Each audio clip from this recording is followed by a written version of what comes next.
மிதுன ராசி நண்பர்களே, உங்களுடைய ராசிக்கு அதிபதியாக புதன் வருகிறார். அது மட்டுமல்லாமல் இந்த புதன்தான் எழுத்திற்கும் கற்பனைக்கும் உரிய கிரகமாகும்.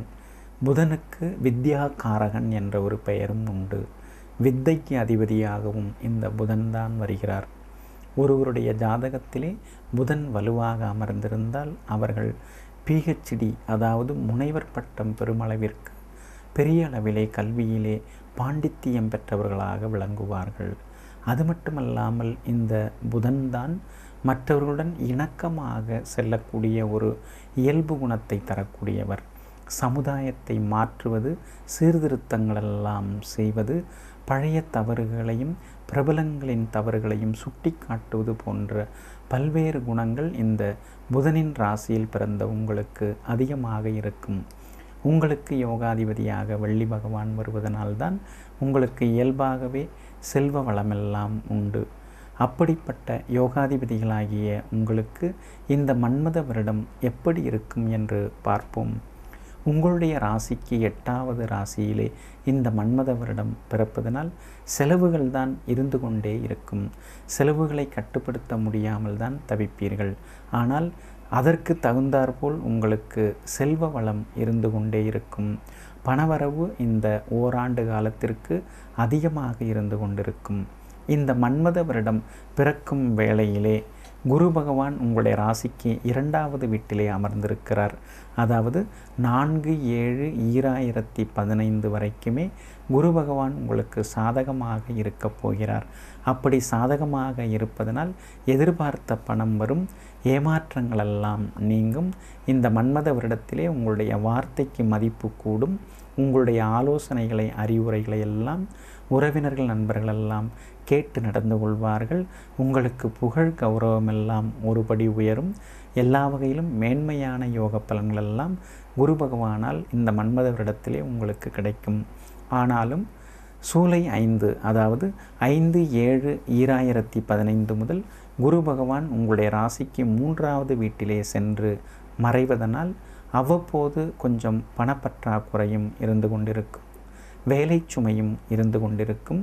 இளைய சகோதர வகையிலே கொஞ்சம் அலைச்சல்களெல்லாம் இருக்கும். எனவே இளைய சகோதர சகோதரிகளுடன் நீங்கள் பொறுமையாகவும் முன்கோபம் இல்லாமலும் பழக வேண்டும். கொஞ்சம் நிதானமாக 5/7/2015 முதல் நீங்கள் நடந்து கொள்வது மிகவும் நல்லது. மற்றபடி இந்த மன்மத வருடம் முழுக்க உங்களுக்கு மிகவும் பலத்தை தரக்கூடியவர் சனி பகவான் தான்.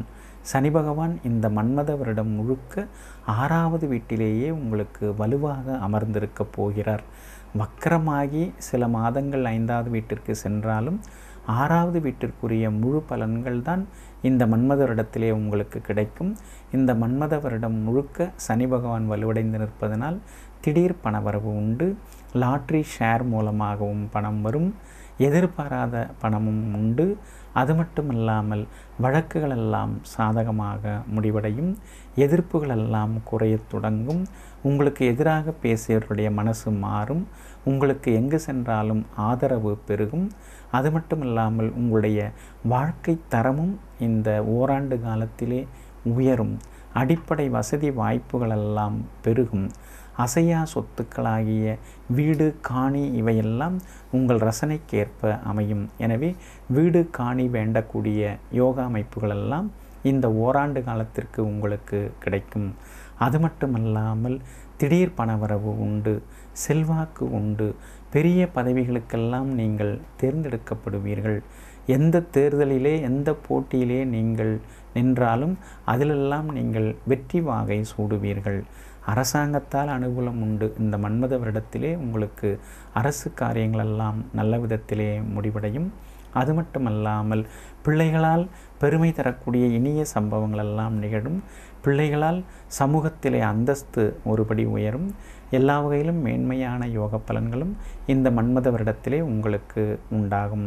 சனி பகவான் தொடர்ந்து சாதகமாக இருப்பதனால் வேற்று மதத்தை சார்ந்தவர்கள் உதவிகரமாக இருப்பார்கள். அது மட்டும் இல்லாமல் பிறமொழியை தாய்மொழியாக கொண்டவர்களாலும் உங்களுக்கு ஆதாயம் உண்டு. சிலருக்கு அயல்நாடு செல்லக்கூடிய அமைப்பும் உருவாகும். அதே போல் பிஆர், சிட்டிசன்ஷிப் இவையெல்லாம் கிடைக்கவும் வாய்ப்பு இருக்கிறது. எந்த நாட்டில் நீங்கள் இருந்தாலும் அந்த நாட்டால் நீங்கள் ஆதாயம் அடைவீர்கள். அந்த நாட்டு அரசாங்கத்தாலும் உங்களுக்கு ஆதாயங்களெல்லாம் இந்த மன்மத வருடத்திலே உண்டாகும். நீண்ட நாள் ஆசைகளெல்லாம் நிறைவேறும். எல்லோரையும் நீங்கள் அதிசயிக்கத்தக்க அளவிற்கு முன்னேறுவீர்கள். ராகு கேதுவின் தாக்கம் இந்த மன்மத வருடத்திலே உங்களுக்கு ஆரம்பத்திலே சரியாக இல்லை. ஏனென்றால் மன்மத வருடம் பிறக்கும் நேரத்திலே ராகு பகவான் உங்களுடைய ராசிக்கு 4வது வீட்டிலும் கேது பகவான் உங்களுடைய ராசிக்கு 10வது வீட்டிலும் அமர்ந்திருக்கிறார்கள். எனவே ராகு 4வது வீட்டிலே அமர்ந்திருக்கும் நேரத்திலே இந்த மன்மத வருடம் பிறப்பதனால் தாயாரின் உடல்நிலை பாதிக்கும். வேலை சுமையும் இருக்கும். வாகனம் அடிக்கடி பழுதாகும். வீடு கட்டுமான பொருட்கள் வகையிலும் உங்களுக்கு சின்ன சின்ன நட்டங்கள் வரும். அதாவது வீட்டிலும் அடிக்கடி பழுதாகும். வீட்டு பராமரிப்பு செலவுகளும் இந்த ஓராண்டு காலத்திலே அதிகரிக்கும். ஆனால் கேது 10வது வீட்டிலே அமர்ந்திருப்பதனால் வேலை சுமை இருந்து கொண்டே இருக்கும். ஆனால் நல்ல ஞானவான்கள், நல்ல பக்திமான்களுடைய ஒரு உதவியும் ஒரு நட்பும் இந்த மன்மத வருடத்திலே உங்களுக்கு கிடைக்கும். 8/1/2016 முதல் ராகு பகவான் உங்களுடைய ராசிக்கு 3வது வீட்டிலே வந்து அமரப்போகிறார். எனவே 8/1/2016 முதல் ராகுவால் யோக பலன்கள் அதிகரிக்கும். தாயாரின் உடல்நிலை அது முதல் சீராகும். வாகனம் புதிதாக வாங்கக்கூடிய அமைப்பும் உருவாகும். வீடு வேண்டக்கூடிய யோகமும் உண்டாகும். விலை உயர்ந்த ஆபரணங்கள் வாங்குவீர்கள். விலை உயர்ந்த மின்னணு மின்சார சாதனங்கள் எல்லாம் வாங்குவீர்கள். கேது பகவான் 8/1/2016 முதல் 9வது வீட்டிலே அமர்வதனால் தந்தையாரின் உடல்நிலை சனவரி மாதத்திலிருந்து பாதிப்படையும். எனவே தந்தையாரின் உடல்நிலையிலே நீங்கள் கூடுதல் கவனம் செலுத்துவது நல்லது.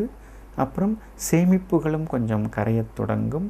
அகலக்கால் வைக்காமல் அதிகப்படியாக செலவு செய்யாமல் நீங்கள் இருந்து கொள்வது மிகவும் நல்லது. மற்றபடி இந்த மன்மத வருடத்திலே வியாபாரம் உங்களுக்கு அருமையாக இருக்கும். சந்தை நிலவரத்தை எல்லாம் நன்றாக புரிந்து கொள்வீர்கள். சூட்சுமங்களை எல்லாம் தெரிந்து கொண்டு நீங்கள் செயல்படுவீர்கள். அது மட்டுமல்லாமல் இந்த மன்மத வருடத்திலே உங்களுக்கு பழைய பாக்கியங்களெல்லாம் வசூலாகும். புதிய வாடிக்கையாளர்களும் வருவார்கள். புதிய பங்குதாரர்களையும் சேர்ப்பீர்கள். அனுபவமிக்க வேலையாட்களையும் பணியிலே அமர்த்துவீர்கள். அது மட்டுமல்லாமல் இந்த மன்மத வருடத்திலே புதிய கிளைகளும் நீங்கள் வியாபாரத்திலே தொடங்குவீர்கள். அதாவது வாடகை இடத்திலே வியாபாரம் செய்தவர்கள், கடையை நடத்தியவர்கள் சொந்த இடத்திற்கு கடையை மாற்றுவதற்கான சூழ்நிலையும் உருவாகும். வியாபாரத்தை பலவிதங்களிலும் நீங்கள் விரிவுபடுத்துவீர்கள். கட்டிட வாகன வகைகள் மூலமாகவும் உங்களுக்கு ஆதாயம் வரத் தொடங்கும். அது மட்டுமில்லாமல் உணவு குடி வகைகள் மூலமாகவும் உங்களுக்கு வருமானம் உயரத் தொடங்கும். உத்தியோகத்திலே இந்த ஓராண்டு காலத்திற்கு உங்களுக்கு முன்னேற்றம் உண்டு. ஆனால் 7/1/2016 வரைக்கும் கேது பகவான் உங்களுடைய ராசிக்கு 10வது வீட்டிலே அமர்ந்திருப்பதனால் அதுவரை வேலை சுமை இருந்து கொண்டுதான் இருக்கும். மூத்த அதிகாரிகளுடன் சின்ன சின்ன கருத்து மோதல்களும் வரும். ஆனால் 8/1/2016 முதல் உத்தியோகத்திலே நிம்மதி உண்டு. உயரதிகாரிகள் உங்களுக்கு ஆதரவாக பேசுவார்கள். எதிர்பார்த்த இடமாற்றமும் உங்களுக்கு கிடைக்கும். சம்பள பாக்கித் தொகையும் கைக்கு வந்து சேரும். அது மட்டுமல்லாமல் உங்களுக்கு மகிழ்ச்சியான சூழ்நிலையும் இந்த ஓராண்டு காலத்திலே உத்தியோகத்திலே உண்டாகும். மாணவ மாணவிகளே, இந்த மன்மத வருடத்திலே நீங்கள் படிப்பிலும் முன்னேறுவீர்கள். விளையாட்டுப் போட்டிகளிலும் கலந்து கொண்டு நீங்கள் வெற்றி வாகை சூடுவீர்கள். பரிசு பாராட்டுகள் உங்களுக்கு கிடைக்கும். கலை போட்டிகளிலும் வெற்றி பெறுவீர்கள். நீங்கள் எதிர்பார்த்த நிறுவனத்திலே சென்று சேரக்கூடிய அமைப்பு உண்டு. அது மட்டுமல்லாமல் இந்த மன்மத வருடத்திலே நல்லவர்களின் நட்பு கிடைக்கும். வகுப்பாசிரியரின் பாராட்டும் உங்களுக்கு நிச்சயமாக கிடைக்கும். கன்னி பெண்களே, இந்த மன்மத வருடத்திலே உங்களுக்கு திருமணம் சீரும் சிறப்புமாக முடிவடையும். நீங்கள் எதிர்பார்த்தபடியே நல்ல வாழ்க்கை துணை உங்களுக்கு அமையும். காதலிலும் வெற்றி உண்டு. கல்யாண முயற்சிகளும் பலிதமாகும். அதேபோல் நீங்கள் எதிர்பார்த்தபடி நல்ல நிறுவனத்திலே வேலையும் கிடைக்கும். அதிக சம்பளத்துடன் கூடிய வேலையும் கிடைக்க வாய்ப்பு இருக்கிறது. கலைஞர்களே, கடந்த ஓராண்டு காலமாக ஏற்பட்ட இன்னல்கள் சிக்கல்களெல்லாம் நீங்கி இந்த மன்மத வருடத்திலே நீங்கள் புதிய வாய்ப்புகளை பெறுவீர்கள். எல்லா வகையிலும் உங்களுக்கு முன்னேற்றமும் உண்டாகும். ஆக மொத்தம் இந்த மன்மத வருடம் சனி பகவான் 6வது வீட்டிலேயே அற்புதமாக அமர்ந்து காணப்படுவதனால் திடீர் யோகங்களெல்லாம் ஏற்படுவதுடன், அதாவது வாழ்க்கையிலே ஒரு பெரிய அந்தஸ்தையும் சமூகத்திலே ஒரு பெரிய நிலையையும் நீங்கள் இந்த மன்மதரிடத்திலே அடைவீர்கள். எங்கு சென்றாலும் உங்களுக்கு மதிப்பு மரியாதையும் கூடும். எல்லா வகையிலும் ஏற்றமான சூழ்நிலையும் உருவாகும். பரிகாரமாக நீங்கள் பெருமாளை வணங்குவது நல்லது. அருகில் இருக்கும் விஷ்ணு ஸ்தலத்திற்கு நீங்கள் செல்லுங்கள். முடிந்தால் இந்தியா வரும்போது திருப்பதி சென்று ஸ்ரீமான் வெங்கடாச்சலபதியை நீங்கள் வணங்குவது நல்லது. அதே போல சனிக்கிழமைகளில் மற்றவர்களுக்கு ஏதேனும் ஒரு வகையில் உதவுங்கள்.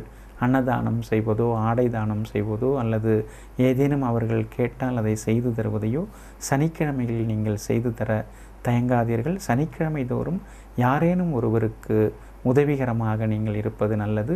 அதே போல் சனிக்கிழமைகளிலே நீங்கள் மச்சம் போன்றவற்றை எல்லாம் தவிர்த்து சைவ உணவை உட்கொண்டு நீங்கள் இருப்பது மிகவும் நல்லது.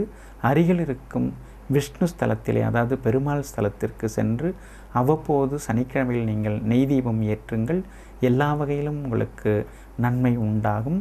அது மட்டுமல்லாமல் சாலை விபத்தில் சிக்கி தவிப்பவர்களுக்கும் உதவுங்கள். உங்களுக்கு மென்மேலும் வெற்றி வாய்ப்புகள் கிட்டும்.